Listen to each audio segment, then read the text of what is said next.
नमस्कार मंडळी, कसे आहात सगळे? आशा करते खूपच छान असाल आणि मी पण मस्त आहे. मस्त नाही, खूपच मस्त, कारण मी चाललेली आहे गँगटॉक. हो, गँगटॉक. तर गँगटॉकला मी जाणार आहे बर्फ एन्जॉय करायला. हो, बर्फ एन्जॉय करायला चाललेली आहे मित्रांनो मी गँगटॉकला.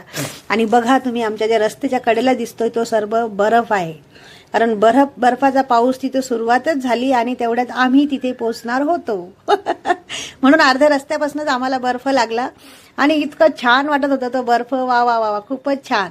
पण मित्रांनो, थंडी काय सांगताय बाबा, -0 असते तिकडे आणि एकदम खूप उंचावर होतं. तर आम्ही तर ते खूप भयंकर सुद्धा रस्ता होता, कारण खोल दरी म्हणतात ना की ड्रायव्हरची थोडीफार नजर हटी और दुर्घटना घटी. तो दुर्घटना ऐसी घटी, हा तो कुछ ना बची. इतका भयंकर तो रस्ता आहे. म्हणून तर तिथले ड्रायव्हर, आपले इकडचे इंडियाचे ड्रायव्हर तर तिथे ते ड्रायव्हिंग करूच शकत नाहीत, कारण खूपच वळणावळणाचा रस्ता आहे तिथे आणि खूप उंच डोंगरी, आणि तिकडे बस वगैरे नाही, अलाउड नाही. सिंगल 4 चाकी गाडीच तिथे जाऊ शकते, बस नाही जाऊ शकत.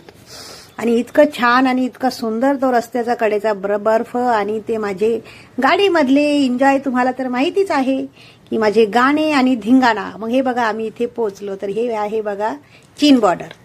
तुम्हाला सांगते, चीन बॉर्डरवर पोहोचल्याच्या नंतर माझी झाली मस्ती चालू. हो.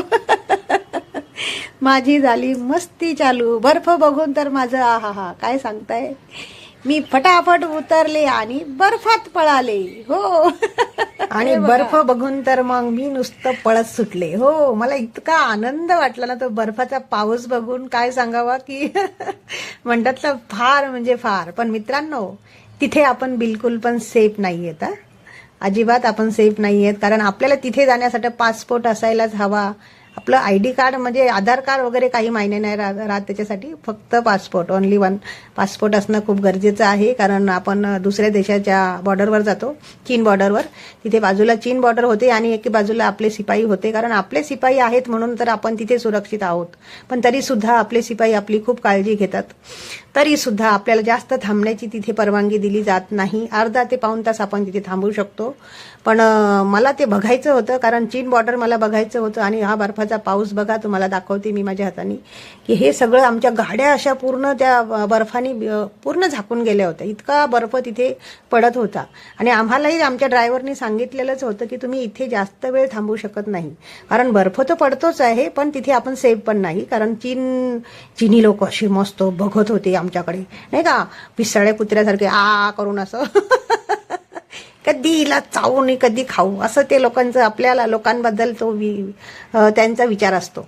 पण आपले शिपाई म्हणतात ना की शान आहेत, आपली शिपाई भारताची शान आहेत, ते तिथे आहेत. म्हणून तर आपण आपल्या घरामध्ये सुद्धा सुरक्षित आहेत आणि अशा याच्यावरती सुद्धा आपण खूपच सुरक्षित आहोत. पण तरी सुद्धा आम्ही स्वतःची काळजी घेतली, कारण आम्ही तिथे जास्त वेळ नाही थांबलो, कारण आम्ही खूप उंचावर होतो. मला असं वाटतं जमिनीपासनं काहीतरी ते 16,550 मीटरवर असं काहीतरी आहे ते उंच, खूपच उंच. आणि तिथे ऑक्सिजन सुद्धा मिळत नाहीये मित्रांनो, कारण एकदम डोंगराच्या तोंडावर गेल्यावर काय ऑक्सिजन मिळणार.